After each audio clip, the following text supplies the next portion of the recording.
You know what it is? I talk to the audience like I talk to my friends, and people inherently will be shocked by that. Some people. But I just think that to talk to the audience conversationally is better than putting on an act. Particularly since I work every single night. If I did an act, I would be terribly bored. So do you kind of go on stage knowing what you're doing, or do you leave it open and sort of go with it? Oh, it's all pre-planned. Oh, is it? No. Oh, no, it's kind of conversational. You know, you go, I mean, some of it's planned, some of it isn't. And that adds an element of spontaneity that I think is necessary in good comedy. I saw an interview where the guy said, "You're not going to smoke, Bill." Right, right. And you got a cigarette out and you smoked. And I guess I'm a heavy smoker. I go through about 2 lighters a day. Yeah. And, yeah, is that a lot? Yeah. But, you know, I just want to tell non-smokers that something they probably don't know, but they should. Non-smokers die every day. Okay. Sleep tight. Does your act change, evolve? Has it evolved? Does it change? No, not at all. Or I'm real worried about that. Yeah? No, yeah, it changes all the time, you know, depending on news stories and whatever else comes up. I like talking about things that I care about because that way, like I said, it can stay fresh. Like what? Well, I don't know. The thing that in the States it just happened, that death penalty thing. Was that big over here? Yeah. That was incredible. And I found it ironic that Christians were against the death penalty. Because if it weren't for capital punishment, you know, there'd be no Easter. And so...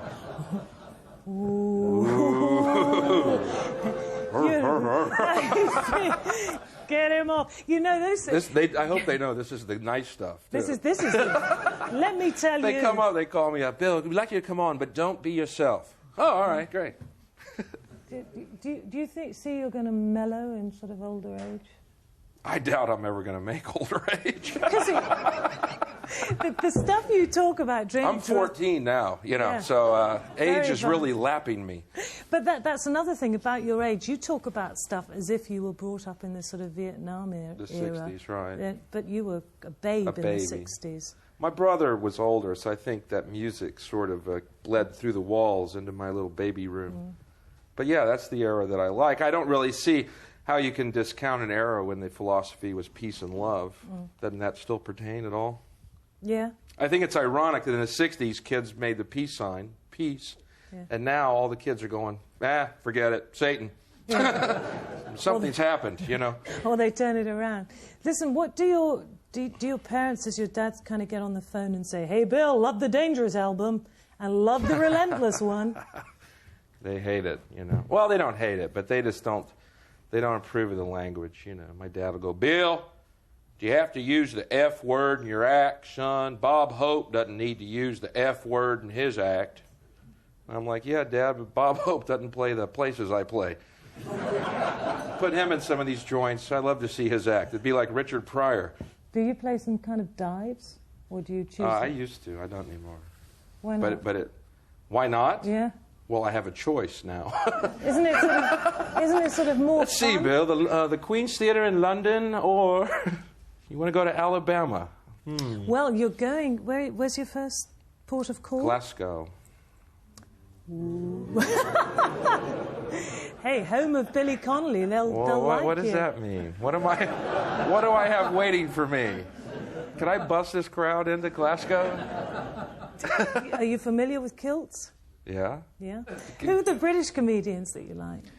I like, well, when I was a kid, I saw this Charlie Chaplin movie called City Lights, and it really blew me away, because not only did I not notice it, and it just didn't have dialogue, and I didn't even notice it. You know what I mean? It was just so well performed. That really struck a chord with me. Have you ever had what, if you're in show business, what other people called a real job? You know, what parents call a real job. Yeah, I've held 2 real jobs. Well, you know, I just don't get along with bosses. I used to always get, "Hicks, how come you're not working?" You know, and I go, "Well, there's nothing to do." And he go, "Well, you pretend like you're working." And I go, "Well, why don't you pretend I'm working?" Good point. You get paid more than me, you fantasize.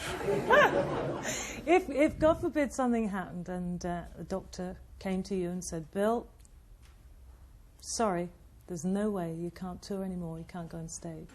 No, I'd probably, I write too, you know, so. Yeah. Well, for other comedians or just No, yourself? for like screenplays. Yeah? Yeah. Have we seen any? Will we No, I just started doing it. Yeah, they're that good. They're good. No, you just started. What have you written then? Oh, I wrote this movie about Elvis, because the big joke in the States is about that Elvis is still alive, and yet no one's done a movie about that. And I asked the question, what if Elvis is alive? His death was faked. He decided to make a comeback, and no one believed he was Elvis, but thought he was an aging Elvis impersonator. And it's just sort of a black comedy, while he tries to prove that he's Elvis. And everyone always says, you can't be Elvis, you're too old to be Elvis. And he's like, no, I'm the exact age I should be. Because everyone remembers him as Elvis. Well, good luck on your tour, and good luck with Glasgow, Bill. Ladies and gentlemen, Bill Hicks.